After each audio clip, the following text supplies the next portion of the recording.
If you're like me, you went up against James Cook in 3 of your fantasy leagues and you are facing a big deficit. The week is over. Or is it? That's what we're here to help you with. This is Fantasy Football Today, presented by BetMGM, the sportsbook born in Vegas. I'm Dave Richard, Jamey Eisenberg over here, Katie Mox over here. And before we start, a very happy birthday to former NFL defensive tackle Todd Grantham. Oh, wait a minute. It's Katie's birthday as well. Katie, happy birthday. Happy birthday. Thank you so much. How are you celebrating? I am working all day today and tonight, traveling tomorrow, and working Sunday. Exactly as I'd want to spend it. Can somebody send some cake to Katie?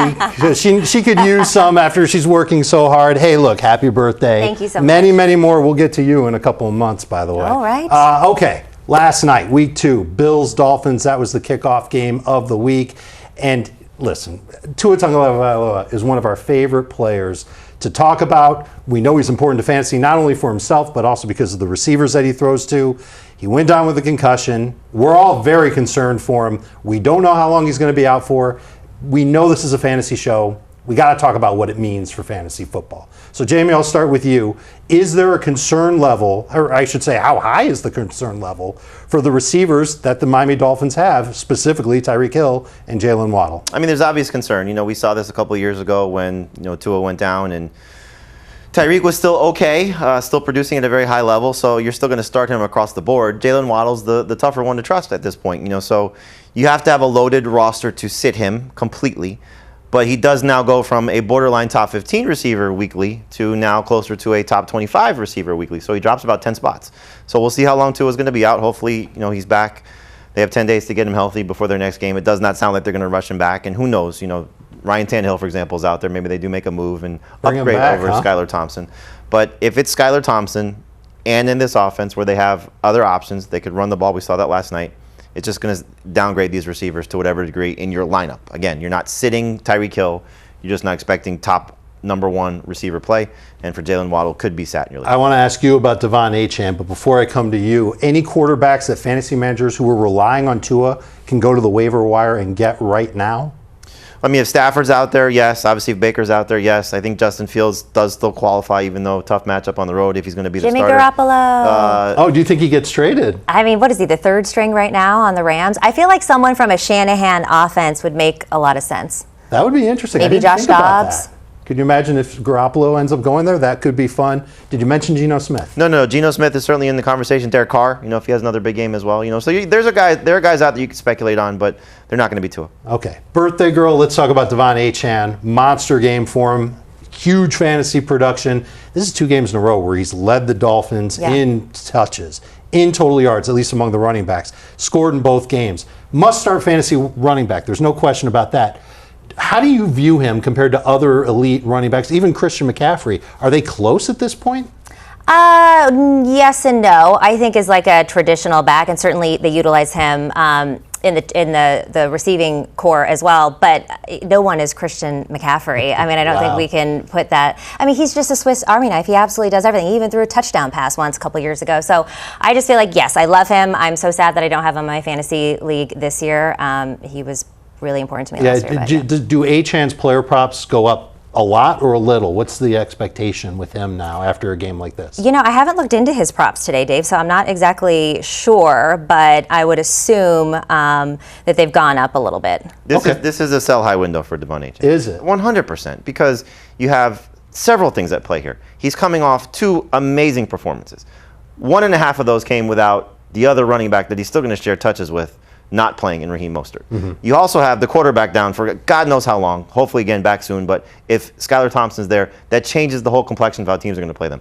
2 offensive linemen went down in that game. Mm-hmm. And so everything is going to start to work against Achane. He may overcome it. He's that good. He's got that much upside, so he can get over that avalanche. But it's still an avalanche coming for him. So if you can turn him into Christian McCaffrey, and the only reason I say that is because he's hurt and fantasy managers may not have him for 2 weeks. You're not going to turn him into Breece Hall. You're not going to turn him into Bijan Robinson. You can turn him into McCaffrey just because of the injury. And then you start to go to the sliding scale. The Barkley owner's not making that trade right now after what he did last week. Correct. The Taylor owner, you probably played out with Achane just because Achane may have a higher ceiling than him. And again, you start to just work out some of those trades. So in terms of the running backs that were drafted ahead of him, and there weren't many. We were down for our site. Where we would draft him, we were down. By comparison. Yes. There were people drafting him as a top 7 running back. We were not there. But if you can turn him into McCaffrey, and again, the only reason I bring that up, I'm with you. I'd rather have McCaffrey. But you aim for that because if he misses week 2, somebody may want to take those points just knowing that potential production because this calf injury could linger. And if that McCaffrey manager in your league is interested in making that swap, see before if you can make that trade, if you can get Jordan Mason relatively cheaply as well. If you don't already have Mason on your team, if you can lock up that 49ers backfield, I'm sure you'd agree with that. So if I'm the McCaffrey manager and I have both, I'm not making that trade. You wouldn't trade both for No HM. way. No, I'd rather have. I'd rather have yourself you'd rather have McCaffrey. I'd rather have. No. But what I'm saying is, if I'm concerned about McCaffrey, I'm not trading Mason. Also, No. I want to keep the potential of the 49ers backfield plus Achane and give away McCaffrey. Definitely a lot of moving parts. If you've got Devon Achane, I think that you've got to hang on to him unless you can turn him into something really, really good. That's the whole point of the sell-high window. Let's talk about Buffalo for a second. James Cook is awesome. Is he a sell-high candidate? I mean, anytime you see somebody that scored 2 rushing touchdowns last season, he scored 2 last night. Who's got 6 touchdowns total, he scored 3 in that game last night. So yes, there's certainly a sell-high window if you can turn him into somebody who was drafted ahead of him. But I think you look at this Buffalo offense right now, they look fantastic. This is 2 weeks in a row where Josh Allen was good. Now this week Cook was good. You're going to see Shakir games. You're going to see hopefully Kincaid games. Right. So I'm probably not selling him unless, again, I can turn him into something that's significantly better. So the McCaffrey manager is probably not making that trade. The Bijan Hall managers are not making that trade. The Taylor and the Barkley managers are not making that trade. Maybe Jahmyr Gibbs? That manager might consider it. Maybe, but I think James, I don't know if I would do that if I had Cook.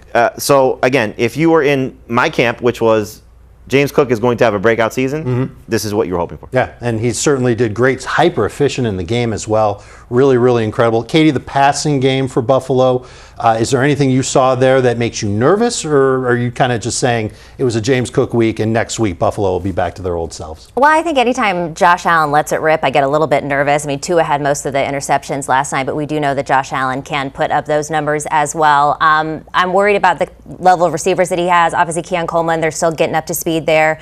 Hopefully Kincaid, like you said, has a better game, but the run game is so strong with Cook. We know that Josh Allen can muscle his way into anything. So if it ain't broke, don't fix it.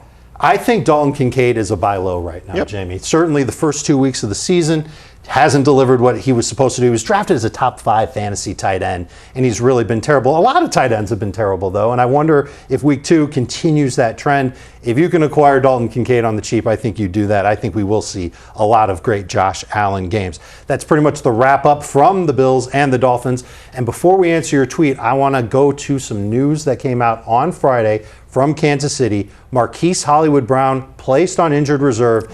This is something that's going to be a little bit interesting. We saw 1 week without Marquise Brown already, and that Kansas City passing game. It was great for Rashee Rice. It was great for Xavier Worthy. It was not so great for Travis Kelce, but I think better days are ahead for Kelce. I think you'd agree with that. What about Worthy and Rashee Rice moving forward? Jamey, do you see them as being now higher ceiling because Marquise Brown could be gone for a while? I guess, because we thought Marquise Brown was coming back as early as this week. So you look at Rice, he was always going to be locked in as the number 1 guy as long as he was going to avoid a suspension, which if it does happen will be the end of the year. For Worthy, the only way he can go is up. And that says something because the production last week was great, but only 3 total touches. So 2 touchdowns on 3 touches is not something you want to chase. But now, maybe more targets, maybe more opportunities. And he's got to be pissed off after what the Bengals were saying about him this week. That's what I'm saying. I got a good play on him later in the show. I do think he gets more targets this week. Ooh, I'd love to see that. And now he's got plenty of opportunity ahead, at least the next 4 weeks, where there is no Hollywood Brown. He can be that deep threat guy. He can be a change up in the run game. We saw all these things in week 1. Xavier Worthy, someone who could be at least a flex for fantasy managers moving forward. I'm still starting Travis Kelce. I'm not worried about that. I'm still starting Rashee Rice. He's a stud. Patrick Mahomes, we've got them both ranked at 5. That seems low for Patrick Mahomes in a given week. But I think that there are some other quarterbacks, Hurts, Lamar Jackson, and Anthony Richardson for me. I think they've got more upside than Patrick Mahomes in week number 2. This could be a week, you talked about this earlier on CBS Sports HQ, where Isaiah Pacheco takes off. Could be. And has a big game against the Bengals, especially after the Bengals got ripped on the ground in week number 1 by Ramondre Stevenson. So keeping an eye on those Chiefs, but the news is that Marquise Brown can go on IR, or is going to go on IR for the Chiefs. He's going to miss at least the next 4 games for Kansas City.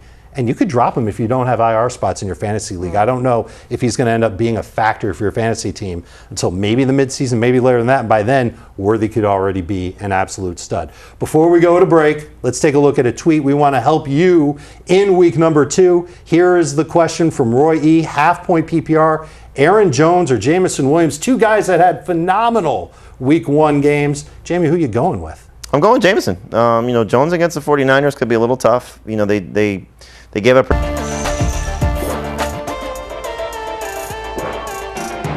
We're back on Fantasy Football Today, presented by BetMGM, the sportsbook born in Vegas, and we're about to get into our running back start and sit conversation. You'll see what we're doing. We're going to play a game. It's going to be a lot of fun. But before we do it, Jamey Eisenberg's start of the week is Jamey. Go ahead. J.K. Dobbins, very excited about the setup for him. Not as excited as Sportsline is, but Holy cow. you see the potential here, and he was fantastic in week 1 against a Raiders run defense that should be better than the Carolina defense he's about to face. But 10 carries, 135 yards, and a touchdown. Saw 4 targets in that game, 3 catches, and so was being used as their third down back. And now you're facing a Panthers team that struggled to stop Alvin Kamara, Jamal Williams, and Taysom Hill. 2 of those running backs, the two running backs scored touchdowns. Taysom had averaged 7 yards per carry in the backfield there for the Saints. They just lost Derek Brown, who's their best run stuffer in the middle of that defense. He's on IR with an injured knee. So this should be a great game for Dobbins. He's been tough to trust. He's missed 43 games in his career due to injuries, back from the Achilles tear that he suffered last year. I hope he'll get more than 10 carries. Gus Edwards actually had more carries than him. But I'm excited about Dobbins this week. He's the number 1 running back. So Dobbins had over 100 yards on 2 of his carries last week. If you eliminate those carries, he still averaged more than a full yard per carry than Gus Edwards. So unless Jim Harbaugh is totally blind to what his running backs are doing, J.K. Dobbins should see a lot of work. And last week, the Panthers gave up over 2 yards after contact per rush to the running backs on the New Orleans Saints. They lost Derek Brown. He's their best defensive run stopper. This should be a crush job for the Carolina Panthers, or for the Chargers, I should say, against the Carolina Panthers. J.K. Dobbins is a great start of the week. And so now, as we talk about starts and sits for running backs, here's what we're doing. We're playing a game that I called Rank These 3. I gave you guys 3 running backs, and you're just going to tell me which one you like the best. If there's guys you would start or sit, please say so. And we also asked the audience. We're going to show you the poll results from what our audience said for each of these groups of 3. So the first one has J.K. Dobbins in it. Let's play Rank These 3. It's J.K. Dobbins against the Panthers. It's Josh Jacobs against the Colts. It's Ramondre Stevenson against the Seattle Seahawks. Jamey, are you just going to go with Dobbins because he's the start of the week? Or do you actually believe that Dobbins is better than Jacobs, better than Ramondre Stevenson? Keep in mind, Stevenson had a great game in week 1. Stevenson was fantastic in week 1, and Jacobs was solid in week 1, but we know the situation for both these teams. One, in terms of Jacobs, down his quarterback. And so while he's going to get a lot of work, and I like the situation for him because I don't think this Colts defense is fantastic. They couldn't stop Joe Mixon last week. I think J.K. Dobbins for this week has a higher ceiling. Granted, he's not going to get as much work as Josh Jacobs, but he's probably going to be more productive in the work that he gets. So I would start Dobbins over Jacobs. And in terms of Ramondre, it's a step up in competition. This Seattle run defense was amazing last week against the Seahawks. I love the setup for Stevenson still. I would start him, but give me Dobbins all day. I think that Dobbins is the answer here, too. I am a little closer on it, and I think it's real close in my rankings between Dobbins, between Jacobs, between Stevenson. I'm not buying Stevenson. He had a great game against Cincinnati. Bengals missed a lot of tackles. They were really sloppy on defense. Keep that in mind when we think about that Chiefs run game in week number 2. Jacobs and the Packers might be getting the Colts without DeForest Buckner. And if that happens, it could be smooth sailing for that offensive line. It took them until the second half to really get going last week. But with Malik Willis under center for the Packers, they can run a little bit. Malik Willis, he can't throw, but he can run. And I wonder if that'll lead to some efficiency for Jacobs. So while I like Jacobs, I consider him a number 2 running back, and I consider Ramondre a number 2 running back as well. I do like J.K. Dobbins best of those 3. Katie, is there a player prop that you like with any of these running backs? Yeah, I'm going to agree with you guys and look at J.K. Dobbins on this one. Take him over on his rushing yards. The line is at 52.5. Now, it's interesting because the line opened up at 50.5. It was quickly bet up. You can find it at 57 in some places, but shout out to our partner BetMGM for this line at 52.5. Now, it is juiced to minus 140, but this game script really suggests a heavy run game. The Chargers are favored by 5 points here. And basically, like you guys just said, Jim Harbaugh's debut did not disappoint when it came to the run game. Dobbins had a great showing, 135 yards. And like you guys said, the Panthers defense is absolutely pitiful. They lost Derek Brown. I expect him to have a field day here. They're only 5-point favorites against Carolina, huh? Yeah, but they're going to get out, I think, to a lead in the first half and then just run the ball for the second half. That would be really good for Yeah. J.K. Dobbins. I would be shocked if he only had 10 carries this week. I really would. He just looked like the better running back. And I think that offensive line for the Chargers will also be good. Okay, so you heard from us. We all like J.K. Dobbins. Let's see what you guys said. The results of the Twitter poll are in. And Dobbins, the winner by far, 56%. I don't think it's recency bias either, Jamey. I think our audience sees what you see when it comes to J.K. Dobbins. I think that he's absolutely worth starting ahead of Jacobs and Ramondre Stevenson. I'm moving on to the next pick these three. What do I call them? Rank these three. Jerome Ford, Aaron Jones, Brian Robinson. I'm going to go with Brian Robinson. I like his matchup against the Giants. I like that he's the running downs guy for the Commanders. He even matched Austin Eckler in targets in week number 1, so he's going to give you a little bit in the PPR game as well. This Giants defense really underwhelmed last week against Minnesota. You saw what Aaron Jones did against them. I think Robinson can do the same. I think he scores. I think he's got a shot at even 100 total yards in the game. He's my favorite of these three. Brian Robinson is a start. Little nervous about Aaron Jones. Little nervous about Jerome Ford. If I had to rank these three, I'd go Robinson, Ford, Jones, and Jones behind the other two. Do you have a favorite of these three? It's Ford by a lot. And Ford Ford was my other option for start of the week this week. The setup could not be better for Jerome Ford in this matchup. The Jaguars cannot stop pass catching running backs. They were miserable against it last year. Most receptions, the team that allowed the most receptions to running back was Jacksonville, 109. What they do, they come out in week 1, Devon Achane and Raheem Mostert, 9 catches combined. They're already leading the category again to start the 2024 campaign. We saw last week 7 targets, 6 catches for Jerome Ford, and we know Deshaun Watson can't throw the ball down the field, especially if his offensive line is going to be beat up. And now David Njoku's not going to be out. So there's a big target missing in this offense. So where's the ball going to go? Probably still to Jerome Ford again. What did we all see last week? They lost 33-17. This game's going to be much more competitive, and he got 18 total touches in that game, in a game where they're getting blasted. So now he's going to get probably more opportunities, 20-plus touches, probably 6 or 7 catches again. Love the setup for Jerome Ford. Again, this close between him and J.K. Dobbins for me. So really? I think Jerome Ford's going to have a So do huge you game. have like Dobbins and then Ford both ahead of Brian Robinson this week? I do. Oh, wow. Okay, that's interesting. The thing that it kind of gnaws at me a little bit with Jerome Ford is that he was doing nothing until the final drive of the game, but he did get the touches in garbage time. A lot of backups were in for Dallas. He did score the touchdown, but you said the two things that matter the most to me, the Jaguars and their defense against running backs through the air. We know he's going to get targets. We know he's going to catch the football, and we also know that he's going to get a lot of work, and those things matter in fantasy football. So Jerome Ford, a number 2 fantasy running back for me. Do you have a favorite of these three, and do you have a pick for any of these running backs that we're talking about? Yeah, I'm looking at Jerome Ford as well, and based on what Jamey just said, I love it even more now. I took him over 17.5 receiving yards in this game. I think it's a little bit too low. Now, it should be said that his rushing yards is at 48.5, which is under what we would think that he could do, but to your point, this Jags run defense has been pretty solid. Both Achane and Mostert didn't get a lot done on the ground, but a lot of check down passes, a lot happening in the receiving yards. Achane had 7 passes for 76 yards. And if we look at Ford last week, 18 touches, 6 of them were from check down, so 17.5 yards is too low. Should be able to get over that. I'm sure you. I mean, he's going to get every opportunity to do so. Big mouth to a big target missing in terms of Njoku not being there. So I think that just benefits Jerome Ford even more. No love for Aaron Jones, who had a big game in week 1 against the Giants. Let's see what you guys said. The audience voted on these 3 running backs, and they like Brian Robinson the best. Aaron Jones, a distant third between the 3. And I think they're all number 2 fantasy running backs. We talked about Ford and Robinson. They're toward the top. Aaron Jones behind. Got to get some more votes. The first one had over 1,100 votes. This one only 182. Yeah, it's a little crazy. What's going on? We're missing those votes on that poll. All right, next one. Rank these 3. Najee Harris at Denver. Zach Moss at Kansas City. Tony Pollard versus the Jets. We know Moss had a good game. Pollard had a good game in week number 1. Najee Harris did not have a very good game. Do you have a favorite running back? Rank these 3, Jamey. I'm going to go Najee slightly over Pollard. I think you got to be a little bit worried about Zach Moss just because not a lot of work, and we still have to see if this Bengals offensive line will have some success. They could be chasing points. I do like the fact that he was the 3rd down back. But Najee's got a much easier matchup. You know, you saw what the Seahawks running backs were able to do. Ken Walker was great on the ground. Charbonnet caught a touchdown.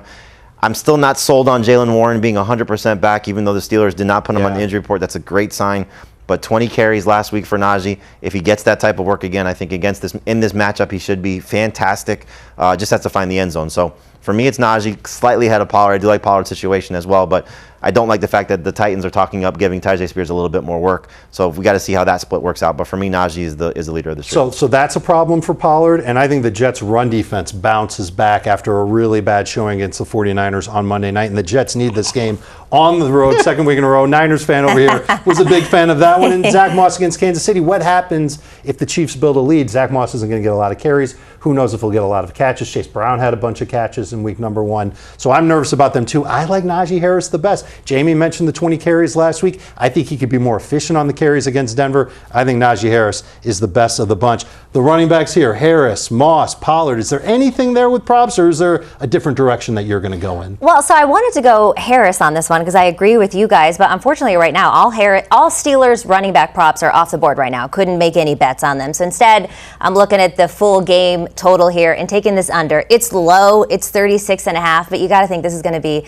an ugly matchup. A lot of rushing in this game, which obviously leans into Harris a lot here. Both quarterbacks struggled. Bo Nix, for as good as he seemed in the preseason, looked absolutely awful in week 1. 138 yards, no touchdowns, 2 turnovers, and now he's got to go up against a pass rush in the Steelers who are led by TJ Watt. You got to think that Sean Payton is going to be more conservative with them, run the ball more. I think points are going to be hard to come by in this one, so I'm taking the under 36.5. Harris is a start as a number 2 fantasy running back. The other guys, Moss and Pollard, they feel more flexy to me than number 2 fantasy guys. You think they're all flexes? Yeah. Let's see what the audience thinks. Which running back do they like the best? A close call between Najee and Tony Pollard, but Najee wins. We've got a smart audience, but this is another one. Where are the votes, guys? Only 181 votes. Najee Harris wins it with 46%. Let's do a rank these 3 for quarterbacks. Joe Burrow at Kansas City, Jared Goff versus Tampa Bay, Baker Mayfield at Detroit. A lot of people drafted Joe Burrow figuring that he's going to be their main quarterback week in and week out. Goff was drafted as a backup. Maybe some people took Goff with Joe Burrow. Baker Mayfield was not drafted in the majority of leagues. He is now on a bunch of fantasy rosters. I'm going to go with Baker Mayfield as my favorite quarterback of the 3. We know that the Lions secondary, still some questions there, and everything looked great for Tampa Bay in week number 1. Offensive line protected Baker Mayfield. That receiving core, it got deeper. Chris Godwin's better. Mike Evans is still Mike Evans. He's the GOAT, and Baker Mayfield played great. More importantly, the run game was a little inefficient. That means some more throwing for Baker Mayfield, and this should be a high-scoring game. I think you said this has the highest total on the board between Tampa and Detroit, so that makes me lean toward Baker Mayfield. I like Mayfield and Goff over Joe Burrow. What do you think? Same. Yeah, I think we got to see it from Burrow, especially T. Higgins not going to play in this game. He's missing practice on Friday as well. So, look, last week Jared Goff was expected to be in the highest scoring game as well, and he didn't deliver because we got the 2 rushing touchdowns and he didn't get that second passing touchdown. But this Tampa Bay secondary is abysmal right now. 4 guys from their group got hurt last week against Washington. So hopefully Goff does what he typically does in his building, which is play well. He actually lit up this Tampa Bay defense last year in Tampa Bay. But I'm with you. I think Baker's just got a little bit of a higher ceiling right now. The way that he's playing, the last 7 games going back to last year, 2 of the last 3, he's been over 300 passing yards. That was in the playoffs. He's just on fire. And the way that the receiving core looks right now and just overall everything for Baker is clicking, no reason to sit him. Okay, I wonder if there's 3 touchdown potential for both of these quarterbacks in this game, but I know that this Tampa Bay offense is very exciting after what they did last week against Washington. Should be able to do it again. What do you see from this Tampa Bay passing game? Yeah, look, I mean, if we like Baker Mayfield, you might as well target one of his top receivers. So I'm going to look at Chris Godwin over 5.5 receptions. This is a really high total for this game, 51.5, one of the highest on the slate. It's indoors. It has all the making of a shootout. And like you said, even though the Bucs lost that game in the playoffs, what do you have? Almost 350 yards, 3 touchdowns. So we know that he can really do well against this Lions pass defense, which has been a little bit of a funnel. If we look back to week 1, Godwin had 8 targets. He caught all 8 of them. Considering this pass defense has been a little bit of a funnel, I do think that those targets increase, and he's had 6 or more receptions when he's been targeted at least 10 times over the last few seasons. 53% of the time he was in the slot last week, which is where you want him. That's better than what he was at last year. He played outside a lot more. It did not work out for Chris Godwin. This is great news for Chris Godwin. All right, poll results for the quarterbacks. Let's see who you guys like the best from the 3, and it's Jared Goff. The first time that we've got votes going against us, Goff a little bit ahead of Baker Mayfield. Joe Burrow also there. Hey, how about the producers picking Baker Mayfield? They're on our side. But Jared Goff wins the quarterback poll for Rank These Three. Let's answer a tweet before we go to break and see what's on your minds. This is from Ross. He's got Mark Andrews. Keep or drop. There's not much else out there. I would love to be in a league where people drop Mark Andrews.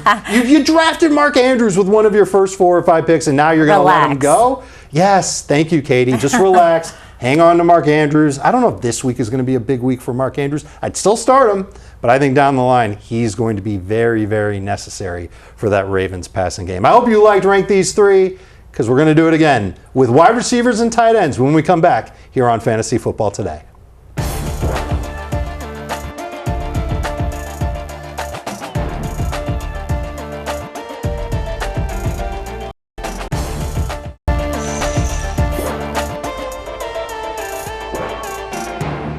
Welcome back to Fantasy Football Today, presented by BetMGM. We're going through the wide receivers that you guys have questions about, not guys that are obvious must-starts, but guys that you might be considering to start or sit for week number 2 in the National Football League. Let's play Rank These Three with these 3 wide receivers. I've got Drake London against Philadelphia, Terry McLaurin against the Giants, Xavier Worthy against Cincinnati. Did Xavier Worthy do enough to bench one of these other 2 wide receivers? Jamey, rank these 3. Do you have a favorite of the 3? It's Drake London. I know he was bad last week, and clearly you want to see more than 3 targets and 2 catches, but I do think we'll see a better Kirk Cousins. I think they'll have a better game plan, understanding the way that he looked. I'm hoping that it was just shake the rust off after the long layoff from the Achilles injury. And the matchup's not as tough. I know Philadelphia's defense is going to improve and going to be better. We saw some shaky performances last week, but I think that was more about the footing in Brazil as opposed to what the defense will look like. But I also like that Raheem Morris came out of that game saying we have to get Drake more opportunities. And so 7 targets, 8 targets, 10 targets, that's what we're going to see. And if we see that, I think he's going to be just fine. So I will take Drake London slightly over McLaurin, and I don't think Worthy should be in that category just yet. I think Worthy is a flex play. I think the other 2 wide receivers are number 2 options for fantasy managers, and that includes Drake London. From your lips to the fantasy gods' ears, that Drake London gets 7+ targets, but I still like McLaurin better. It's mostly because of the matchup against the Giants. We saw New York struggle against the pass against Minnesota. That was Sam Darnold under center. Now it's Jaden Daniels. Daniels was this close to connecting with Terry McLaurin on a deep touchdown. I like them both as low-end wide receivers too. I will take McLaurin over Drake London. And earlier in the show, Katie, I believe you told us that you like to prop with Xavier Worthy. It's time. Tell us what it is. All right, maybe he doesn't outrank the other guys, but I do like this prop. I like him to have over 3.5 receptions. You can find this at plus 130. Of course, he was targeted 3 times in week 1, had 2 catches, 47 yards, a couple touchdowns. One of them was a rushing touchdown.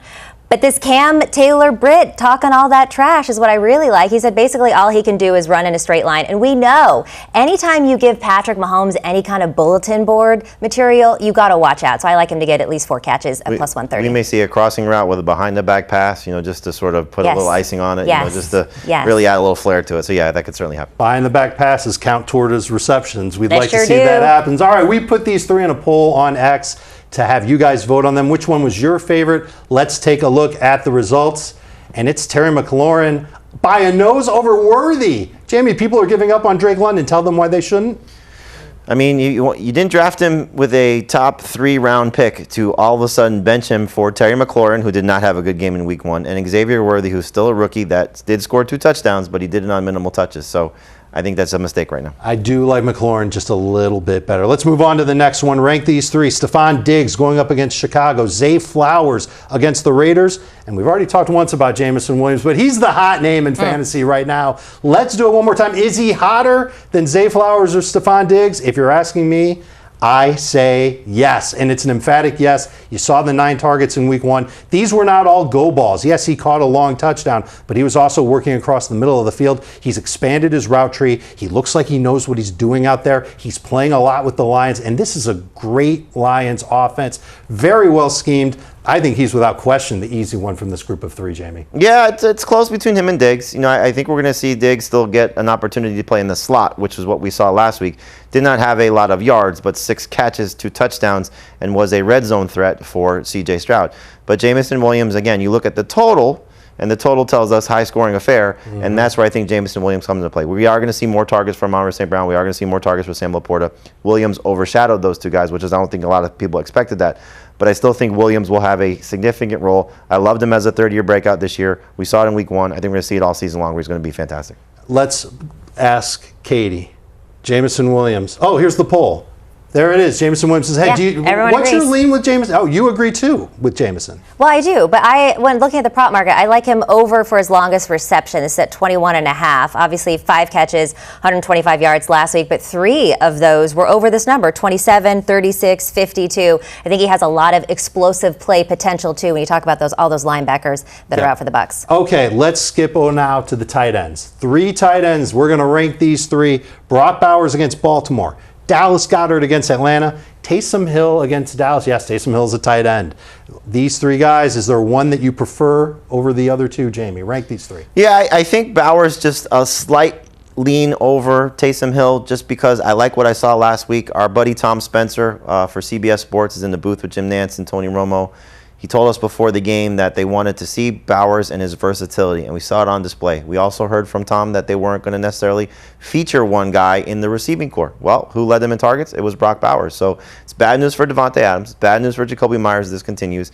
And it's a tough matchup. Look, we could say Travis Kelce didn't do well last week because of other players stepping up. Give the Ravens some credit. They took away Travis Kelce. Yeah. They're probably going to take away Brock Bowers too. And so not an easy matchup. But Taysom Hill's a wild card. Wouldn't surprise me if he's better than Bowers just because of touchdown opportunities. But I'm going to lean toward the guy who I think is going to get more opportunities in the passing game. For me, that's Bowers. Targets and catches and yards, that'll add up for Bowers. I'm with you on that one. I think Brock Bowers can go out and still perform as a top 10 type of fantasy tight end. He was top 3. He was up there in PPR leagues in week number 1. Is there a lean in amongst these guys? We've got some Raiders, we've got some Saints, we've got some Falcons, or somebody who's playing the Falcons. Where are you going here with this one? Well, Taysom Hill might have more opportunities, but I'm still laying the 6 with the Cowboys here. I feel like last week the Panthers had Derek Carr looking like he was Joe Montana out there. He's going to be in for a very rude awakening against this Dallas defense led by Micah Parsons. I think he's going to be running for his life, so I will lay the 6, especially with how good Dallas played at home last year. All right, so Bowers is a start. Taysom Hill kind of a low-end start. Dallas Goedert, very low-end start. Still could be pretty good in PPR leagues, but we like Brock Bowers better than that.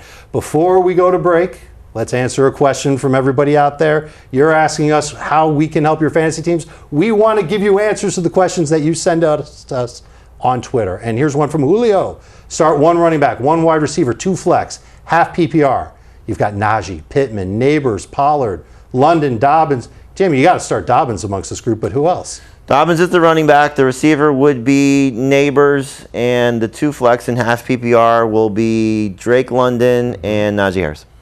Over Pittman in half PPR. I don't trust Pittman until I see a little bit more from him. Okay, I get it. The matchup against Denver is very good for Najee Harris, and I agree with you on everything else. So that'll do it for Rank These 3. Some starts, some sits at all the key positions in fantasy football. When we come back, Katie's got her player props for week number 2. Don't miss it.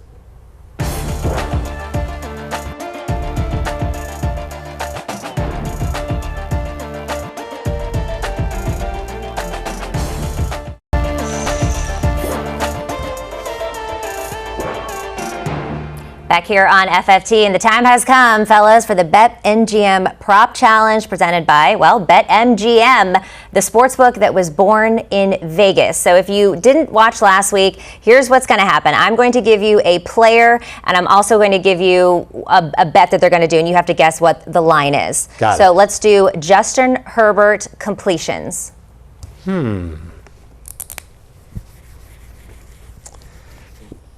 Easy matchup against Carolina. I just don't know. I don't know how many times he's even going to have to throw. Okay, so 16 and 18. The line is 19 and a half. I like the over in this one, so I'm against both of you, actually, on this one. Chargers offense wasn't spectacular, but I think it's pretty promising. I also think that the Raiders defense is a lot better than what Carolina is going to show them. He was 17 of 26, so below this number. But I think this is a perfect time to test out some of those newer weapons. I think he's going to be throwing the ball more, so I'm going to go over the 19 and a half. I feel like it's the first time I'm against both of you. It really is. I think that they can just run their way to victory. But the one thing that you said that does stand out to me and might make me rethink things is this is an opportunity for them to get Justin Herbert going. It's like a preseason game. Almost is. It was for the Saints. Look at what the Saints did last week. How many completions did Derek Carr have last week? He was 19 of 23. Yeah. The only concern I have is you got no DJ Chark and you have a banged up Josh Palmer. And so do they have enough weapons for him to even use this as an experiment to Yeah. throw that many times. Well, we'll see. Maybe. Well, I'm not we'll starting see. Justin Herbert in We'll my see. fantasy leagues, that's for sure. In fact, I would say the only Chargers that I'm starting this week are Dobbins and the DST. Okay. Not really interested in anybody else in this matchup. I would use Edwards as a flex if you're stuck. Really? Non-PPR maybe? Maybe. Hopefully you're not that stuck. We're Gus All right, Edwards next one. is going to be on your team. We don't want Gus to get a lot of work anyway. Okay, Nico Collins and receiving yards. How many receiving yards for Nico Collins against Chicago? Against Chicago, and Jaylen Johnson had a pretty impressive game week 1. Okay, here we go. 74-76. All right, I like this. The line is 66.5, which I think is a little bit too low for him. Yeah. Even though the Bears were really good last week, good defense, I still think that Nico Collins is going to eat, considering 6 catches, a team high of 117 last week. He was sick this week, but I think he should still play. All right, next one. One of my favorites. Kittle, receiving yards against the Vikings. Didn't we have a stat on our Yeah, it our wasn't show? good. Yeah, it's like he's been between 40 and 69 receiving yards in like almost every game. Yeah, I'm gonna go with an even 50. I don't know why I'm saying it out loud when I have a board that's gonna show All right, you well, what it you're is. the closest. The line is 49.5, and we already know. Oh, so now I just took the over, didn't I? You did, and I took the over as well. Surprise, surprise. I took an over on a Kittle prop. I just think with no CMC, Ayuk's still getting up to speed. Maybe no CMC. Right, Maybe no right. CMC could end up playing. We don't know. I don't know, but there's also some talk of potentially moving him to the IR. So I don't think that he's playing. I think that this is a good matchup for Kittle. Had 4 receptions for 40 yards in week 1. But the reason why I like this too, he's only 17 receiving yards away from surpassing Kellen Williams Sr. for the 3rd most receiving yards by a tight end with 100 games. So I feel like they're going to feed him the ball, and Kittle's going to go over this 49.5. Yeah. All right. He doesn't do much when everybody's healthy. That's the problem. Right. Now, not And everybody's Ayuk healthy. should No, be- I'm sorry, Yeah. in the receiving core. Right. In the receiving core. Ayuk is going to get back into the groove. I really like Ayuk a lot this week. I like Debo more, but they're both top 15 receivers. So you're going to love hearing this because it's all 49ers. Purdy, a borderline starter, and Kittle, everybody's going to start Kittle anyway. I think he could get to 50 yards. I think he could score against Minnesota as well. Well, he had 1 catch for 26 yards. We get 2 of those, we're good. All right, Joe Burrow pass yards against the Chiefs. We know Really? T. Higgins is not expected to play. Chase will be there. It's against the Chiefs. I'm going to say this many. 240. All right, You have 15. 15. Oh, What my. is this? The Price is Right? You're taking $1. I'm nervous. I'm A nervous. 15. All If right. it's 15 passing yards, there's some The line- serious 215. problems. 215. 215. Okay, 215. I was like 15. Okay, so the line is 228.5. I actually like the over in this one. I Okay. think Joe Burrow bounces back. You had Jamar Chase, who was obviously going to be a lot better in practice this week. And who has beaten Patrick Mahomes more than Joe Burrow? So It's I like true. this. If you're looking It's for a true. sleeper this week, Mike Gesicki with Higgins out. He's a streaming tight end They for could not sure. stop tight ends last week, clearly, with Isaiah Likely. Yeah. Okay. Well, All right. I mean, they did with Mark Andrews. Yes. Last one, Lamar Jackson pass yards. I don't know what's happening in my ear. Passing yards for Lamar Jackson against the Raiders. I don't think he's going to have to do a lot, but he can always have one of those big plays. Okay, here we go. All right. Sorry to be late. Okay, so the line is 217.5. I like the under, which We you guys do are too. both on the under. I think there's a lot of, it's going to be a Derrick Henry game. Yeah. They better hope it's a Derrick Henry game. If this isn't a Derrick Henry game, we got problems. We got problems. Yeah, I mean, so okay, so we're both on the under on that one. All right, I think that's like all of my. So does this mean that props. Zay Flowers is more of a flex this week? I know Yes. we talked about him earlier in the show. That's somebody who could definitely struggle. Lamar's a start. Henry's a start. We talked about the tight ends. I think they're both starters as well. But this is not a lot of numbers for Lamar to get through the air. Hopefully he gets them on the ground to help fantasy managers out. I know. Hopefully he does do that. All right, that's going to wrap it for this segment. When we come back, Ask FFT. You're watching Fantasy Football Today on CBS Sports Network. Don't go anywhere.